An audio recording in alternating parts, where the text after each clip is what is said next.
So I made up my mind to sleep outside on the street, and I looked to my right. Yes, everyone, and today let us talk about my worst travel experience. Let's go. This happened a few years ago, and it was my first time going to Ocean City in the United States. Anyway, I had a labor flight. I was supposed to stop in Florida and spend, I believe, 2 or 3 hours there before going to Baltimore, after which I'd have to wait a few hours before I can take my bus in order to go to Ocean City. Everything went well up until the point where I got to Florida. That is where we had a delay. I'm not sure what happened, but they only told us that there was a delay with the plane and we had to wait a little bit more. This supposed wait should have been just maybe a few minutes, 1 hour, 2 hours at most, maybe. But in fact, it lasted for several hours, so much so that in the night at around 7 p.m. or so, when people were getting restless, by the way, people were getting restless before, they finally told us that because of weather conditions, the plane had to turn back. The plane couldn't fly. There was no pilot. There were no airport crew staff or plane staff. They gave us so many excuses. I suppose they used all the excuses in the book. We left Florida at about, I believe, around 11 or 12 midnight. I don't remember the exact time, but what I remember for a fact is that we got to Baltimore in the morning. What was good about getting to Baltimore late was that I only had a few hours before my bus. So unlike before where I had to figure out something to do because I had a long time before my bus, which would have been the next day. I tried to contact my bus by connecting to the airport's Wi-Fi, but I was unsuccessful. So I decided to try and ask people for a call. I went around to different stores or different places in the airport, and no one wanted to help me. I don't know why. Until this particular incident happened, which simply left a bad taste in my mouth, yeah, that's it. So no one was helping me, and I simply found that weird. In fact, I stopped at this military shop, I believe. It was affiliated in some sense to the military. There were some persons there. I went there, asked for a call, and the gentleman said that they don't have a phone, which was weird. So I kept walking until I saw this woman and I stopped her.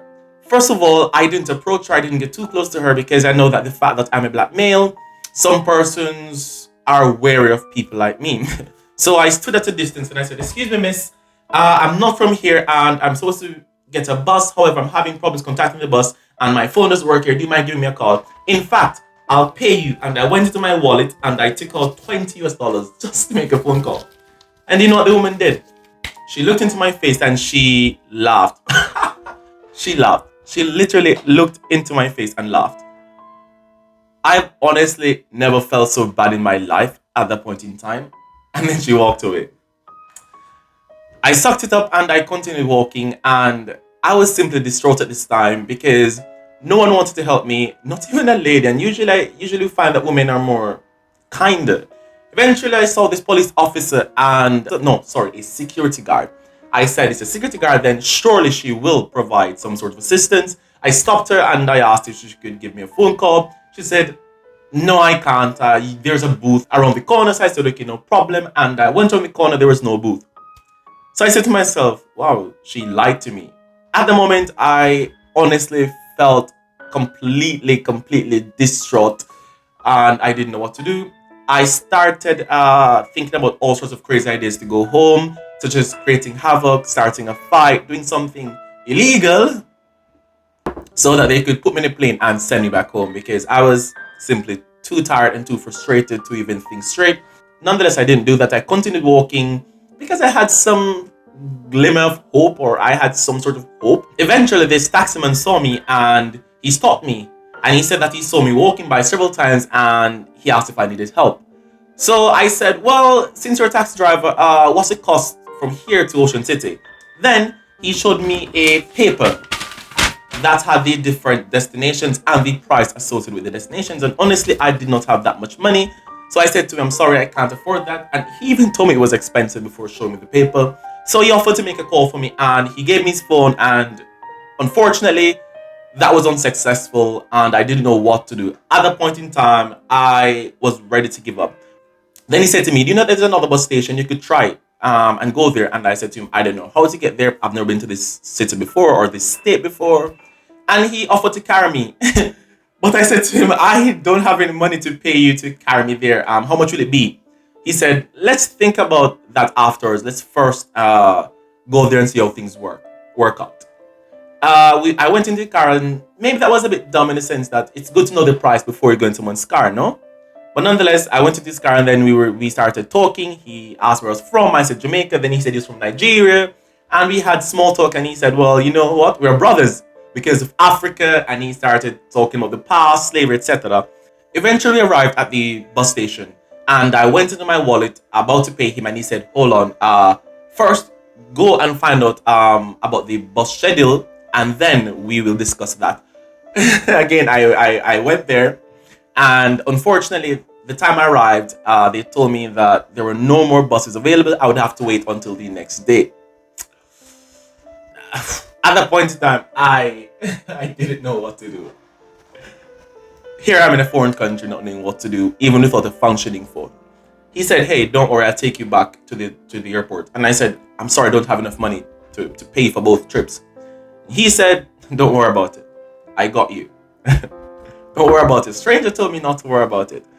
So he took me back to the airport, and he tried calling the bus company again, and eventually got through to them. And this man got so upset. He got so upset on my behalf, which was simply amazing. It was simply amazing. Here it is that I'll say that right then and there, that man was definitely my guardian angel. He got upset. He was quite angry because they were aware of my name, but someone didn't do his or her job, and so they didn't put me on the right bus schedule. Eventually he said, "Here what? This gentleman will be waiting here. I left him at this part of the location. You better come for him." But he said other words, of course, quite stronger, but he didn't swear, or he didn't use swear words. And I said, "How much do I owe you?" He said, "Just give me $20. And honestly, $20, that was robbery. I was robbing him at that point in time. Because the distance he took me from the airport to the bus station and back to the airport definitely cost gas, and that was business. He lost business while trying to help me. Honestly, it's that is I'm sorry, just let me. Not many persons would do that, and I'm simply grateful. In fact, it's unlikely that he'll ever see this video. I don't even remember his face. But wherever you are, God bless you, and I hope that God may bless him, that he may be successful and fruitful wherever he is. But yeah, that situation still touched me, that this man went out of his way. He did a lot just to help me. And eventually, the bus came, but it wasn't a bus, it was a taxi. No, not a taxi, it was one of the bus company's workers' personal car. I don't know why, but he came in his personal car, and he took me to my destination. However, we were having some problems finding the exact drop-off point. So I just said to him, "Leave me here and I will figure out the rest." I was trying to figure out where to go, but time was passing, more time was passing, and eventually I became desperate. I didn't know what to do. My phone was dying, and I was stranded. I heard people laughing in the distance. I could see lights in houses, and I walked up to them. I knocked, I called, and I heard shh. And the people turned off the lights, and they turned off the TV. And I don't blame them, to be honest. I understand that. Why would you open the door to a stranger at 11, 10 p.m., 12 a.m. in the night? You wouldn't. So I understand. I don't blame them. But knowing that I'm a good person and I was in an unfortunate situation, it was devastating. It was simply devastating. Anyways, I sent several "please credit me" and "please call me" to my mom and I think other persons. So in Jamaica, we can buy cards to top up our phones so that we can use our phones. And when you send a "please call me," it's a message that is free that says "call me" or "please credit me." A message that is also free that says "oh, give me some credit." That's all it says. You can't write a personalized message. So I sent a "please call me" and then I sent a "please credit me" 119, which is the emergency number for the police, to my mom and my parents, and they were sending me credit. I tried to use the credit to log onto the internet, send out some messages, try to figure out what to do. But because of international networking, the credits finished in less than a minute. It didn't last a minute. And when I could no longer really get in touch with anyone, I became so desperate that I finally decided to call the police. And I said, hello, I'm in this country, I'm new. I just got here, I'm lost, my phone's about to die, I don't know what to do. Could you help me?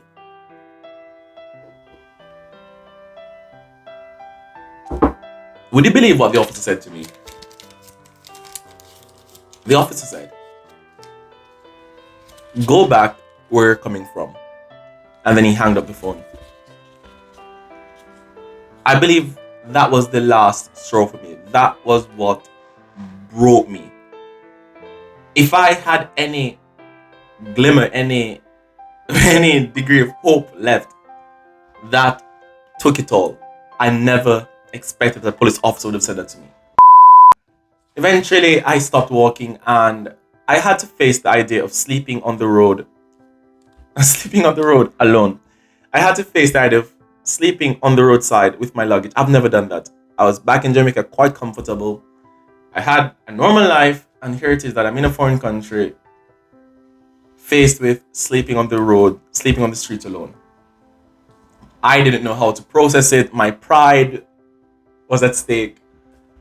My sanity, everything was at stake, and I gave up. I said, this is it. So I made up my mind to sleep outside on the street, and I looked to my right and I saw a house with a veranda. And I said, okay, I'll just go on the veranda and I'll sleep. However, I must note that in the US, if you trespass on private property, then I believe the owners have the right to shoot you if they have a gun. I believe that's what the law is, depending on the state. Nonetheless, I took the risk, and while I was on the veranda, I, for the last time, tried to connect to the internet. I had only 5% on my phone.